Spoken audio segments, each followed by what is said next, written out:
श्री स्वामी समर्थ सर्वांना।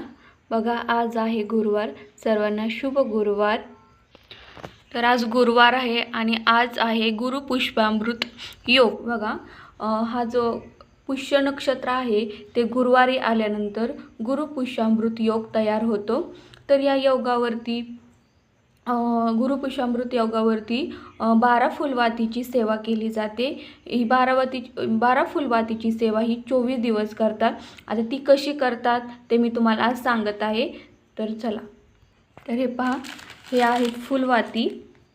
तर ह्या फुलवाती आहेत आणि एक मी निरंजन घेतले। बघा, हे आपल्याला हे एक निरंजन आधी तुम्ही कोणतंही म्हणजे समई वा दिवा काही घ्या, पण हे 24 दिवस फक्त एकच ठेवायचं आहे। म्हणजे 24 दिवस हे तुम्ही सेवा त्यामध्येच करायची आहे। आणि हे आहे शुद्ध गाईचं तूप। आता तुम्हाला हे तुपाचाच फुलवाती लावायची आहेत, म्हणजे तुपाचा दिवा लावायचा आहे। तर बघा, हा गुरुपुष्पामृत योग आहे ना, हा गुरुवारी 18 सप्टेंबरला सूर्योदयापासून तो सायंकाळी 6:30 पर्यंत आहे। तर तुम्ही पहिल्या दिवशी गुरुवारी दिवसभरात कधीही सेवा करू शकता, म्हणजे 6:30 पर्यंत कधीही सेवा करू शकतात। तर हे पहा, हे तूप घेतलं आहे, फुलवाती आहे आणि एक हे निरंजन घ्यायचे, म्हणजे दिवा काही घ्यायचे, म्हणजे दिवा घ्यायचा आहे। तर बघा, तर पहिल्या दिवशी आपल्याला नाही का गुरुवारी म्हणजे पहिल्या दिवशी आपल्याला एक फुलवात लावायची आहे, म्हणजे एक फुलवात आपल्याला ह्या लावायची आहे।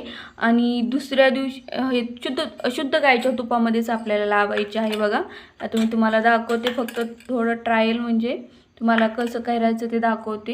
हे बघा, आपण ही शुद्ध गाईच्या तुपामध्ये हे एक वात लावलेली आहे। ही पहिल्या दिवशी तुम्हाला असं करायचं आहे। दुसऱ्या दिवशी तुम्हाला, आज आपण एक फुलवात घेतली, तर दुसऱ्या दिवशी शुक्रवारपासून तुम्हाला 2 वाती घ्यायच्या, म्हणजे शुक्रवारी 2 वाती घ्यायच्या आणि शनिवारी तिसरा दिवस म्हणजे 3 फुलवाती घ्यायच्या। अशा 24 दिवस, म्हणजे 12व्या दिवशी आपण, आता बघा, गुरुवारी 1 वात घेतली, शुक्रवारी 2 वाती घेतल्या, शनिवारी 3 फुलवाती घेतल्या, असं चढत्या क्रमाने 12व्या दिवशी आपल्याला 12 फुलवाती घ्यायच्या आहेत। आणि 13व्या दिवशी पण आपल्याला 12 फुलवाती घ्यायच्या आहेत। 14व्या दिवशी आपल्याला 11 फुलवाती घ्यायच्या आहेत आणि 15व्या दिवशी आपल्याला 10 फुलवाती घ्यायच्या आहेत।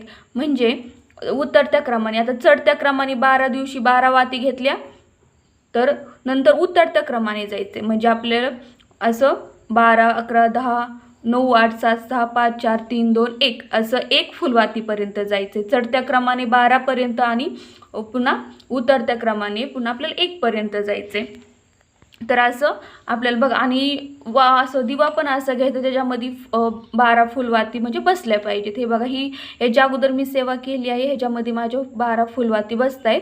तर ही सेवा बघा, गुरुपुष्पामृत योगावरती ही सेवा माता लक्ष्मीसाठी केली जाते, म्हणजे आपली कोणती इच्छा पूर्ण करण्यासाठी आपण ही सेवा करतो। खूप प्रभावी सेवा आहे। तर ही सेवा, तर फक्त दिवा लावायचा नाही, तर आपल्याला काही सेवा पण करायच्या आहेत। त्या कोणत्या सेवा करायच्या ते तुम्हाला मी सांगते। हे बघा, नित्यसेवेच्या ग्रंथामध्ये आपल्याला कोणत्या सेवा करायच्या ते आहेत। बघा, पहिल्यांदाच आपल्याला पुरुष सूक्त म्हणायचं आहे। पुरुष सूक्त 1 वेळा म्हणायचं आहे। नंतर हे स्त्री सूक्त आहे, हे स्त्री सूक्त ही आपल्याला 1 वेळा म्हणायचं आहे। आणि नंतर हे व्यंकटेश स्तोत्र आहे। बघा, हे व्यंकटेश स्तोत्र आहे ना, आपल्याला हे 1 वेळा म्हणायचं आहे। आणि नंतर आपल्याला 1 माळ श्री स्वामी समर्थ मंत्र आहे ना, तो जी 1 माळ करायची आहे। 16 वेळा लक्ष्मी गायत्री मंत्र म्हणायचा आहे, 16 वेळा विष्णू गायत्री मंत्र म्हणायचा आहे, 16 वेळा नवार्णव मंत्र म्हणायचा आहे। एवढ्याच सेवा करायच्या। आणि ही सेवा करायला नाही का फक्त 15 ते 20 मिनटं लागतात ह्या पूर्ण। आणि जोपर्यंत सेवा होत नाही ना, तोपर्यंत हा दिवा आपल्याला चालूच ठेवायचा, म्हणजे हा विजला नाही पाहिजे, असं एवढं तूप टाकायचं। आणि जरी विजत असेल तर तूप आपल्या शेजारी ठेवायचं, म्हणजे जरी विजायला लागला तरी आपण त्याच्यामध्ये तूप टाकू शकतो। आणि बघा, गुरुवारी ही सेवा दिवसभरात कधीही केली तरी चालते, पण शुक्रवारी दुसऱ्या दिवशी आपल्याला, तुम्ही जर सकाळी ही सेवा करायला सुरुवात केली तर त्याच्यानंतर राहिलेल्या दिवशी तुम्ही सकाळीच ही सेवा करायची आहे।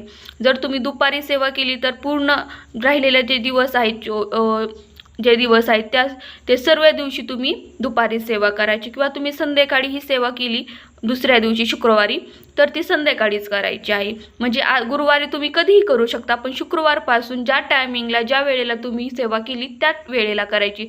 बरं एखाद्या दिवशी समजा तुम्ही कुठं बाहेर गेलात, गावी गेलात, म्हणजे बाहेर कुठे गेलात म्हणजे बाहेर गेलात आणि जर थोडा वेळ झाला तर ठीक आहे, हे एखाद्या दिवशी समजू शकतो. पण दररोज असं नाही करायचं की कधी सकाळी केली दुपारी केली असं नाही. जो टायमिंगला तुम्ही सेवा करणार आहे तोच टाईम ठेवायचा. बघा आता मी सेवा करणार आहे, तर तुम्ही सेवा करा. धन्यवाद.